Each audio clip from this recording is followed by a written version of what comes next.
Opa! Apareceu uma questãozinha aqui atrás de mim e eu fiquei um pouquinho menor, né? Não posso ficar na frente, senão a gente não consegue ler a questão, não é isso? Tá rolando uma obra aqui no apartamento de cima. Muito bom, porque essa obra começou agora, nesse exato momento. É a famosa lei de Murphy, né? Como a reforma agrária vem ocorrendo no Brasil. Ou seja, é uma questão sobre geografia agrária do Brasil. A UERJ adora cobrar esse assunto. Esse assunto, principalmente nos últimos anos, está muito em voga, né? Por conta dos incêndios na Amazônia, dos incêndios no Pantanal, da transposição do Rio São Francisco lá na Caatinga. E aí a gente tem diversos ambientes no Brasil sofrendo alterações no âmbito rural. E aí, por isso, a gente precisa entender como que o espaço rural ele se articula. Quais são os componentes, quais são os protagonistas e coadjuvantes, quem é a classe dominante, quem é a classe subalterna da área rural do Brasil. A gente aqui no Brasil, a gente tem muito a ideia de que o rural não importa muito, que tem pouca pessoa morando no campo. Apesar da gente ser um país extremamente urbanizado, mais de 90% da população brasileira mora em núcleos urbanos, sejam eles grandes, médios ou pequenos, ainda tem muita gente morando nas zonas rurais, nas fazendas, tá? E aí a gente tem muitos conflitos nas zonas rurais, porque a fiscalização e o policiamento é mais difícil, e isso acaba fazendo com que o território seja controlado por outras partes que não o Estado. Mesma coisa que acontece nas favelas dos centros urbanos, tá bom? Vamos falar sobre, então, como a reforma agrária vem ocorrendo no Brasil.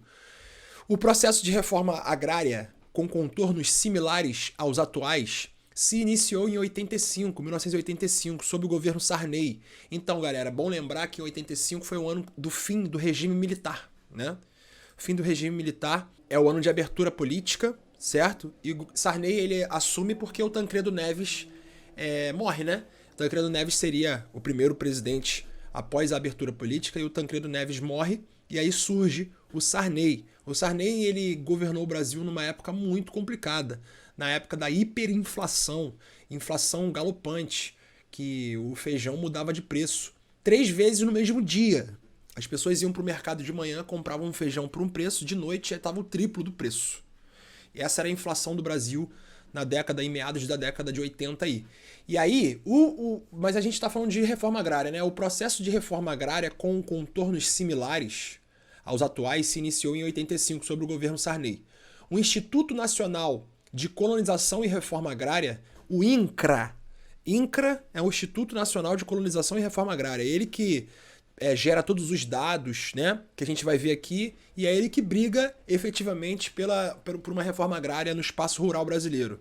Esse instituto ele disponibiliza dados sobre a forma como esse processo vem se dando no Brasil até 2018. Que processo? O processo da reforma agrária. No que se diz respeito a desapropriações, a reforma agrária ocorreu de forma mais acentuada no primeiro governo do presidente Fernando Henrique Cardoso, entre 95 e 2003, mas perdeu fôlego já na metade do seu segundo mandato. O governo Lula, 2004 a 2011, realizou muitos assentamentos, sem retomar, no entanto, as desapropriações. Então, vamos entender o que é a reforma agrária para entender a diferença entre desapropriações e assentamentos. A reforma agrária ela é um programa previsto na Constituição, tá? Previsto na Constituição brasileira, e ele é um programa que faz com que o Estado ele tenha a obrigação de pegar para si, de se apropriar de terras devolutas. O que são terras devolutas? Terras sem uso, terras que estão paradas, terras improdutivas. E aí a gente entra na questão, sempre na discussão de que a terra ela é improdutiva, mas ela é uma propriedade privada. Alguém é dono dessa terra, muitas vezes as pessoas são donas das terras e não produzem nela, deixam elas lá paradas, muitas vezes a fim de fazer especulação imobiliária. Comprar ela por um preço e 5 anos depois vender ela por um preço muito maior. E isso, o cara vai fazendo dinheiro assim. O nome disso é especulação. O problema é que tem muita gente passando fome no Brasil. E aí a gente tem muitas terras improdutivas. E aí existe uma lei, e essa lei ela começa lá no Estatuto da Terra, que começa no governo militar, em 1964. O governo militar ele faz essa lei, né, o Estatuto da Terra, e ela vai ser mais corroborada na Constituição de 1988. E aí o Estado ele é obrigado a pegar as terras improdutivas, sejam elas de alguém ou não, mediante indenização. O Estado não vai pegar para ele sem pagar. O Estado vai pagar para o dono da terra. A terra está improdutiva? Eu vou te comprar. Você é obrigado a me vender. Essa é a lei. Para quê? Para pegar essas terras e distribuir para os camponeses que não têm terra. Para os camponeses que estão sem terra. Por quê? É importante fazer isso. Porque quem produz comida para o prato do brasileiro é o camponês sem terra, é o camponês do minifúndio, é o camponês que não tem dinheiro, é o camponês que é acharcado a todo momento. O grande latifundiário, ele produz para o mercado externo. A economia brasileira depende disso. O Brasil praticamente exporta commodities, que são mercadorias do setor primário, né? Como, por exemplo, a soja, que é a principal commodity brasileira. A economia do Brasil ainda depende disso. O Brasil passa pelo processo de industrialização, mas ainda é hoje um país primário. O Brasil ainda é um país primário porque depende principalmente do setor primário para sua economia ficar com a balança comercial favorável. O que mais o Brasil exporta, né? O que mais o Brasil vende? Commodities. Então, até hoje a gente tem uma concentração fundiária muito grande. E essa reforma agrária, ela é para tentar diminuir essa concentração, porque essa concentração ela causa desigualdade social, ela causa êxodo rural. Muitas pessoas tiveram que sair do campo em direção aos núcleos urbanos por conta de perderem suas terras e serem ameaçadas e tudo mais. E aí incharam São Paulo e Rio de Janeiro, principalmente, causaram todos os problemas que São Paulo e Rio de Janeiro têm, né? Tanto sociais quanto econômicos, ambientais, políticos e etc. Um esvaziamento do campo, porque as pessoas saem do campo, e, consequentemente, uma concentração de terras fazendo com que o Brasil tenha muitas terras, mas sempre voltada para o mercado externo. Isso faz com que o alimento aqui, dentro do Brasil, fique sempre caro, porque tem cada vez menos pessoas produzindo alimentos para o mercado interno, certo? E aí a gente tem, por exemplo, dentro da reforma agrária, a gente tem as desapropriações. O que é uma desapropriação? É uma terra improdutiva, que está lá improdutiva, tem uma penca de sem terra querendo produzir, querendo trabalhar, querendo uma terra para trabalhar, né? E aí a gente tem a desapropriação por parte do Estado mediante indenização, tá bom? E para acontecer o assentamento, tem que acontecer a desapropriação, porque a desapropriação acontece, a terra vira do Estado e por lei, criada lá em 64, olha só, por lei, ele vai dividir essas terras para os sem terras. E aí ele vai criar assentamentos sem terras. Assentamentos. Ele vai assentar essas famílias. Ele vai dar terras para essas famílias. Primeiro ele desapropria e depois ele dá terras. Olha só, no que se diz respeito a desapropriações, a reforma agrária ocorreu de forma mais acentuada no primeiro governo do presidente Fernando Henrique Cardoso. Aí a gente vai ver aqui, ó, área desapropriada para fins de reforma agrária, em hectares, tá? E aí a gente tem entre 95 e 2003, 95, 96, 97, 98, 99, a gente tem aqui, na primeira, o Fernando Henrique Cardoso ficou entre 95 e 2003, mas o primeiro mandato foi entre 95 e o final de 98. Aqui, ó.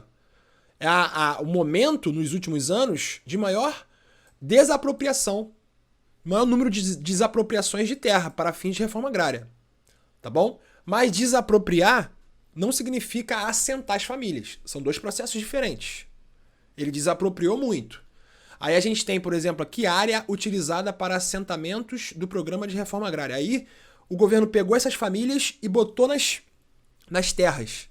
Mas aí é que tá. O governo ele pega para si terras para fazer esses assentamentos, essa distribuição, né, que é a reforma agrária em si, não necessariamente terras de alguém. Não necessariamente ele está desapropriando. Ele pode pegar terras que estão aí sem uso e não é de ninguém. Ainda existem terras assim no Brasil. O Brasil tem 8,5 milhões de quilômetros quadrados. Então o Brasil é muito grande e ainda tem muitas terras. Só que essas terras são geralmente longe de rodovias, longe de ferrovias, de hidrovias, de infovias, não tem iluminação elétrica, são terras em relevos que não são propícios para praticar agricultura. Então, são terras dessa forma. E aí as famílias são assentadas lá. Olha só, área é utilizada para assentamentos do Programa de Reforma Agrária. O governo Lula realizou muitos assentamentos, sem retomar, no entanto, as desapropriações. O governo Lula assentou muito? Sim, o Lula entra aqui em 2003, ó. O governo Lula assentou bastante. Quem assentou bastante também foi o Itamar Franco, né? O último ano dele, ó, Itamar Franco assentou bastante. E aí o governo Lula, ele volta a assentar bastante, só que o governo Lula desapropriou pouca gente, ó. Isso aqui mostra pra mim uma concentração fundiária muito grande. Olha só, dados do INCRA, Instituto Nacional de Colonização e Reforma Agrária. Mais ou menos 1% dos proprietários de terra do Brasil, eles são donos de 45% das terras do Brasil. Olha só, 1% é dono de 45% das terras, 1% dos proprietários. Isso é uma concentração fundiária muito grande. E isso gera conflitos. Quando que se deu a época de maior concentração fundiária, a época de maior apropriação de terras pelos grandes ruralistas? Foi no meio do século XIX, com a criação da Lei de Terras. A Lei de Terras foi criada em 1850 e ela transformava toda terra que não tinha dono, terra do Estado. E aí as pessoas só poderiam lá ocupar essa terra se comprasse do Estado. Antes de 1850, as pessoas podiam ir ocupar qualquer terra no interior do Brasil, botava um cercadinho, ia no cartório, registrava, era dela. Não era do Estado. Em 1850, ainda era Império, o governo foi lá e, pum, agora é minha. Quem quer comprar terra? Por quê? Primeiro, a abolição da escravatura já estava no horizonte. Você alforriar os negros e eles poderem pegar qualquer terra para eles, isso não é bom para a elite branca, né?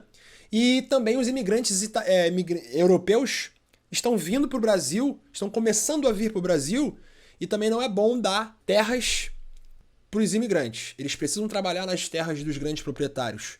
Então, o Estado ele se apropria da terra com a lei de terras, fazendo com que a terra vire uma mercadoria. Isso aprofundou o que já acontecia, né? Uma desigualdade social, porque a distribuição de terras para as pessoas, que acontece lá na colonização dos Estados Unidos, né? A distribuição das terras, elas fazem com que a vida fique mais democrática para as pessoas, principalmente na época em que as cidades eram pouquíssimos habitadas e as pessoas moravam muito nas áreas rurais. E aí, com a lei de terras, a terra ela se mercantiliza, ela vira uma mercadoria. Antes de acontecer a assinatura da lei de terras, muitos proprietários eles tinham uma propriedade já muito grande. Nessa época, o café já é um grande ciclo econômico do Brasil. E aí eles, antes da lei ser assinada, ainda no momento em que você pode se apropriar de qualquer terra mediante a registro somente, eles vão lá e fazem a famosa fagocitose rural. O que é a fagocitose rural? Eles vão lá e começam a comer o seu entorno, começam a aumentar a sua propriedade.